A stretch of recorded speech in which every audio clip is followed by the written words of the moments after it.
Hi, everybody.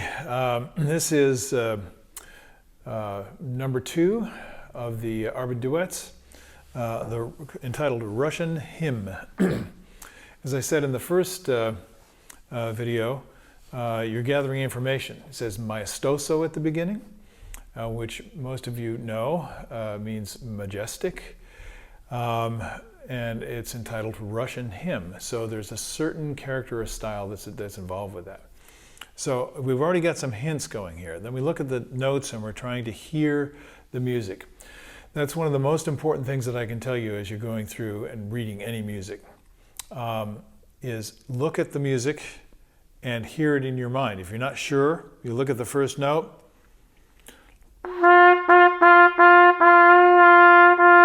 Oh, okay, I know where the G is now, and I'm going to try and sight sing it. Now, sight singing is an extremely important skill for any musician, whether it's solfege or not. It's the ability to recognize a note and hear the pitch that corresponds to that note and the interval relationships between the notes. And that's kind of it's a fundamental skill. So what I often tell my students to do is, especially when they're sight reading, apply the skill that they have in that area, the sight singing, and si do do do do do do do do do do do do do. I took that out of time, but I'm singing all the pitch relationships, the interval relationships all the way through. And so now I have a basic idea of what it sounds like. I also, if I'm being honest with myself, can tell when I'm not sure. When I made a mistake, I'm not quite sure that I actually sang the right note. Maybe I'm not hearing it clearly. And then you go back to the trumpet or you go to a keyboard. You have some kind of reference that you can trust, and then you learn that skill. I know I'm preaching to the choir here because a lot of you guys and gals out there already know this, but it's something that really can't be emphasized enough. And many times the best players are the players who hear the music best. They hear it the most clearly in their mind. That starts with translating their notation into sound. So that's one tip right off the bat, and that's going to go all the way through anything that you do, but especially these really simple duets. It's something you can do within a very few seconds when you're looking at the piece. Don't just jump in without seeing kind of the curves in the road before you go through. Now, last time I failed to mention something that is really important. So I'm going to show it to you right now, and then I'm going to go ahead and play this. When you are playing with another person, someone is always leading. You're not necessarily both leading, and leading and following is not the right word. Anticipating, responding, accompanying, those are better words than following, because following means kind of lagging behind. You never want to be doing that. You want to be synchronizing with the other person. And some people are really, really good at this. Even in the initial stages when they're just a novice at their instrument, they have this really refined ability to adapt themselves to another person. Other people have a great ability to lead, to show others this is the way it should go. And that kind of shows where your temperament applies to being a first trumpet player or a section trumpet player, right?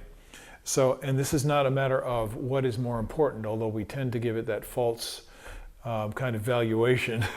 Oh, first is better. No, first is more suitable for some people, and second or third is more suitable for some people. And whatever your job is, if you're good at it, then it's satisfying. And then it benefits everybody. So those are the kind of basic things you want to keep in mind. So when we do this, I need to show you, since I'm conducting here, whether I do the first or the second part, I'm showing you. If I were playing second and you were leading, which we can't do in this setup, then I would be waiting, ready. And then I'm picking up on what you're thinking. And immediately I know what I'm supposed to do. This is a skill that needs to be practiced until it becomes absolutely automatic. There's a visual response, so you're waiting for the conductor, and that's a great way to practice this.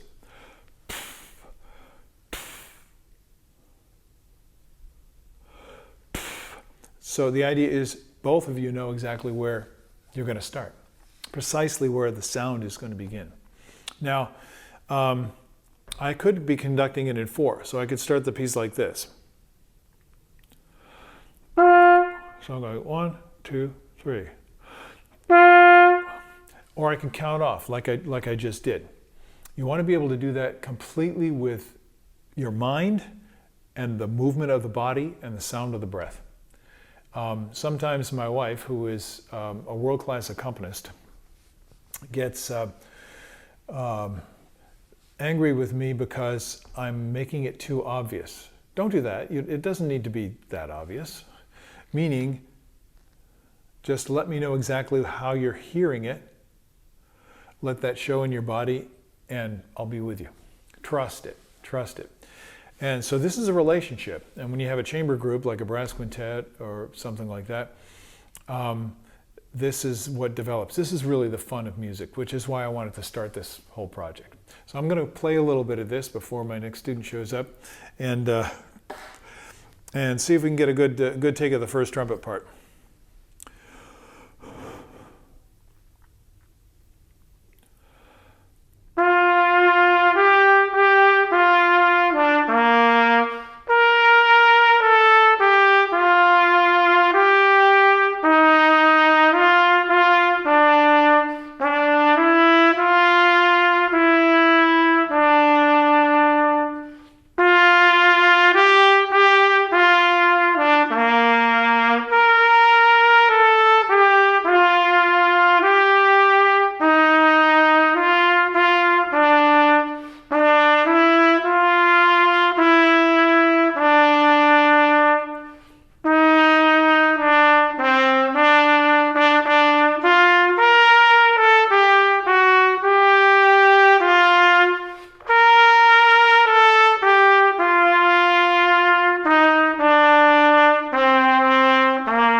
Okay, so that was a version of the first part.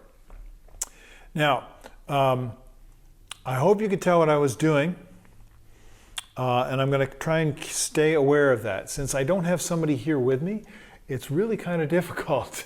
I have to pretend that I'm playing with someone, and that's, you'll have the recording, and hopefully that will be helpful to you. But this is kind of awkward because I don't have that human connection.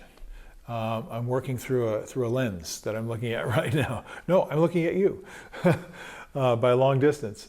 So I'm going to point out a couple things, then go ahead and play the second part. You'll hear, and this is what you want to do, you'll hear certain musical ingredients.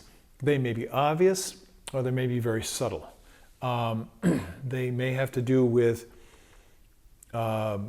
basic craftsmanship, like playing in tune. They may have to do with the quality of the sound. Sometimes there'll be a blend of both the physical technical things and the musical expressive things. So this is the point that I want to make. You want to listen for the music, and that's in your imagination. And then when you play, is it coming out through the horn the way you wanted it to? Now, when you're working on a part solo, practicing it by yourself, recording yourself can be really helpful with this. But in this case, you want to listen to what I'm doing. And I hope that I'm being a good influence on you. This is why I'm trying to do this. I can tell you, it's great fun playing with really skilled players who are good musicians. There's almost nothing more satisfying than doing that. And that's why we're in this business. That relationship is so satisfying. It's like in very few other things in life. And even when we're playing simple duets like this, long distance, you can get a little flavor of that. That's why I wanted to do this project. Okay, so I'm going to play the second trumpet part. And one of the things I mentioned, these musical ingredients, you may have heard, I'm going to show you a little bit of what I'm doing, but I want you to encourage you to pick up these things by ear. Just listen more closely and see if you can hear the kind of things that are going on. So instead of playing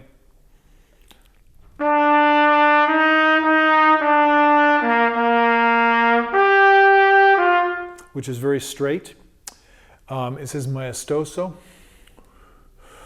So you see from my gesture, this is all about gesture. So in order to make it maestoso, I'm giving each note a little bit of weight, and I'm also shaping the notes. Just listen for it.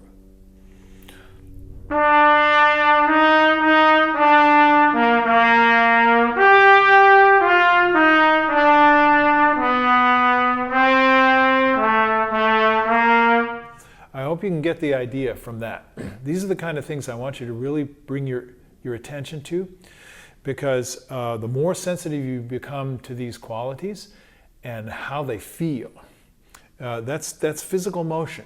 And a lot of music is basically sound in time that represents movement. It represents movement.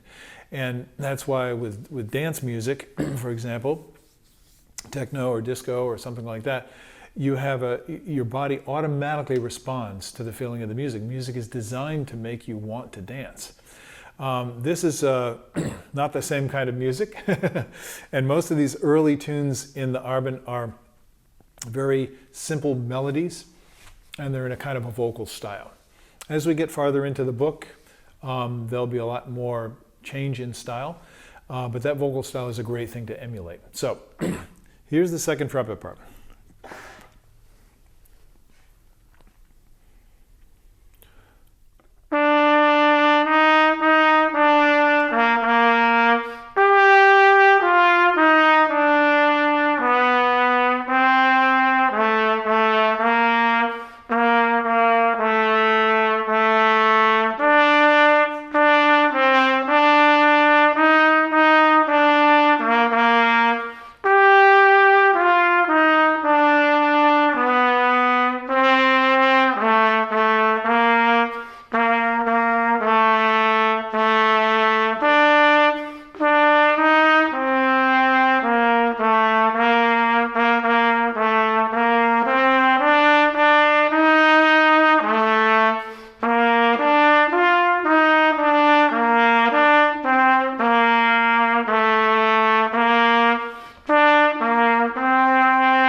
Okay, I hope you find that useful to you.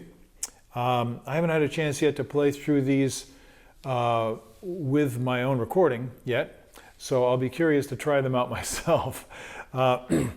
Okay, we'll be moving along to the next one in the next video, and I may skip some as we go along. There are 68 of them for what it's worth, but please join me for the next one, and I hope this is fun for you, and it's fun for me to try and make it work for you. Let's put it that way. So thanks for joining me today, and I will see you in the next installment. Bye-bye.